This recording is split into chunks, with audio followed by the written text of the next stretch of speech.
Have you ever gone out for an evening with friends, planning on having a drink or two before enjoying a nice, relaxing dinner? The rounds come, you do eat dinner, and you do share of the wine. But instead of replaying good memories the next morning, you find yourself wincing as you recall some of the awful things you said and did last night. Well, if that's you or someone you know, stay tuned. Today's program is all about sharing the 4 key reasons you can lose control of your drinking in spite of your best intentions.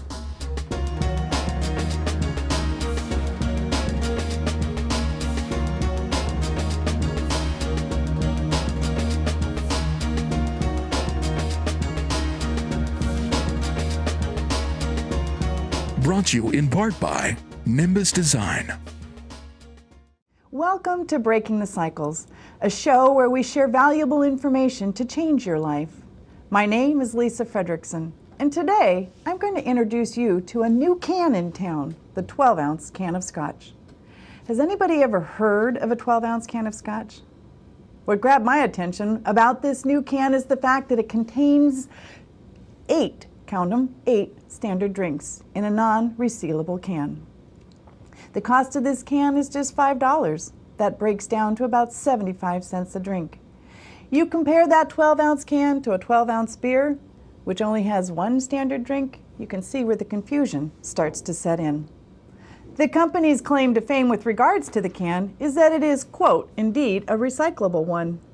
Now, in all fairness to the company, however, they do not market their Scotch in a can as a one-serving beverage. Instead, they call it the right size for 3 people to share, who can then mix it with other things like cola, suggesting it as an option for outdoor venues because, quote, it's lightweight and recyclable.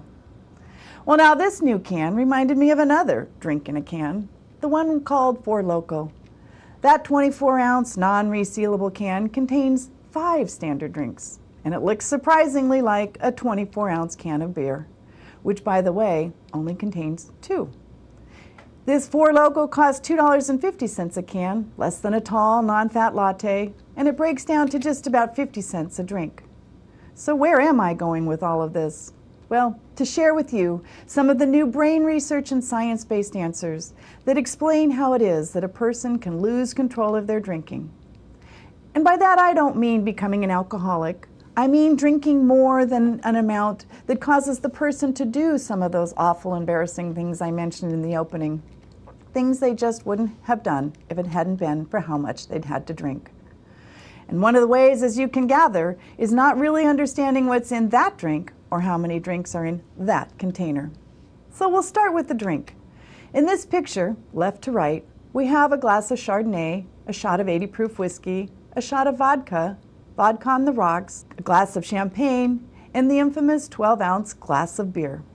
Now, how much alcohol do you suppose is in each one of these glasses? Most people select the glass of wine, but actually, they all have the equivalent of 1 standard drink, even though the amounts vary as to the shape of the glass. So now to that infamous standard of drink that I've been talking about. 1 drink is either 5 ounces of table wine, 1.5 ounces of scotch, 1.5 ounce shot of vodka, 1.5 ounces of vodka on the rocks, just 3.3 ounces of champagne, and 12 ounces of regular beer. So as you can see, the type of alcohol, the shape of the glass, and the alcohol by volume all matter. And that's why what bars pour, what bartenders in restaurants and sometimes even in people's home, can contain far more than 1 standard drink. Take the margarita. Often contains 2 to 3, which means then that a person going out for a drink or 2 after work can actually be having 4 to 6 drinks if they're having those margaritas. Something else we're often not aware of is how many standard drinks are in an alcoholic beverage container, which is important when you're sharing that bottle of wine at dinner, for example. Take a look at these containers. We have that infamous red cup, which is seen at many parties. A bottle of champagne now, that has 7.5 standard drinks. The bottle of whiskey or bourbon has 17. Bottle of table wine contains 5. And a 24-ounce can of regular beer contains 2. And then, of course, we have that new can in town, which contains 8. Bottom line, a drink is not necessarily a standard drink. The size of the glass or the container, the type of the alcohol, the amount of alcohol by volume, all of this matters. And not understanding this is one of the most common reasons a person loses control of their drinking. Which now leads to the next big reason people lose control: not knowing how much is too much in the first place. Because you see, alcohol is not processed by the digestive system like other foods and liquids. In fact, it bypasses that system altogether and moves straight into the bloodstream through the walls of the small intestine. There it dissolves in water, traveling through the bloodstream to other body parts that are high in water concentration and other areas that have a lot of blood vessels because it's traveling through the bloodstream. And there it sits. Because the only way the body rids itself of alcohol is through the liver. It takes specific enzymes produced only in the liver about an average of an hour to metabolize one standard drink.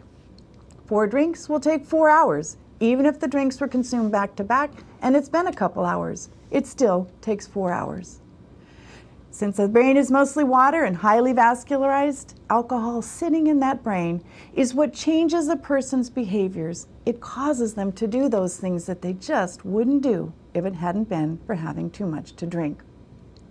And we call those drinking behaviors, which are defined as getting into fights with a loved one about the drinking, engaging in unprotected or unwanted sex, date rape, verbally or physically or emotionally abusing a loved one, typically a spouse, a boyfriend or a girlfriend or a child.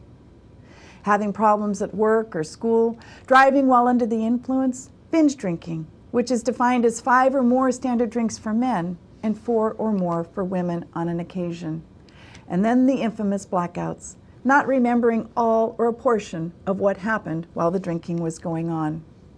So to be clear, drinking behaviors occur not because you're an alcoholic, they occur simply because you've had more to drink than the brain and the body, the liver, can process.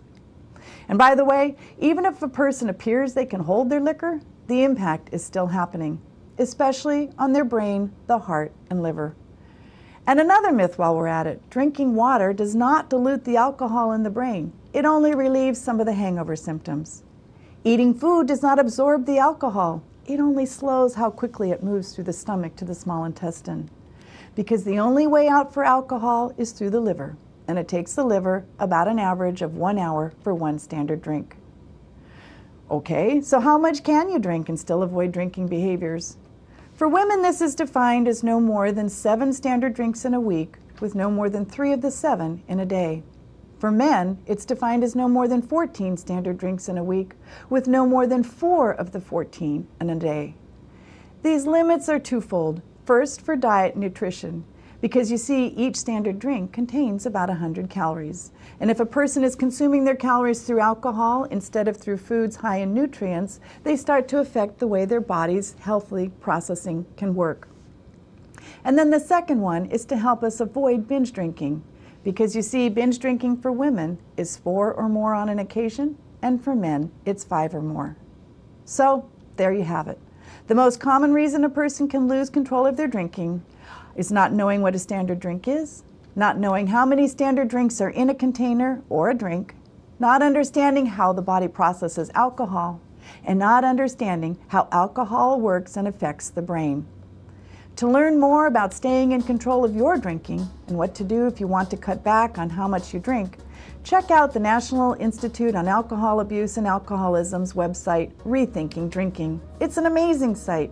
You can put in all sorts of combinations to see whether you have a problem, and if you have a problem, you can see what they suggest you do.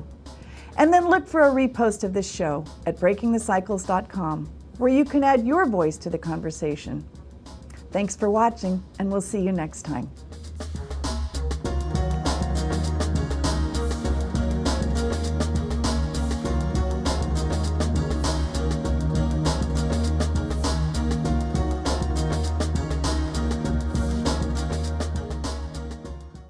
Peninsula TV is proudly brought to you in part by Nimbus Design, helping Penn TV, businesses, government, and nonprofits with their web technology and design needs. Nimbus Design combines art and technology to help businesses connect directly with customers, partners, and the public. Located in Redwood City, the heart of the Silicon Valley. They can be reached on their website at NimbusDesign.com. Nimbus Design, a proud sponsor of Peninsula TV.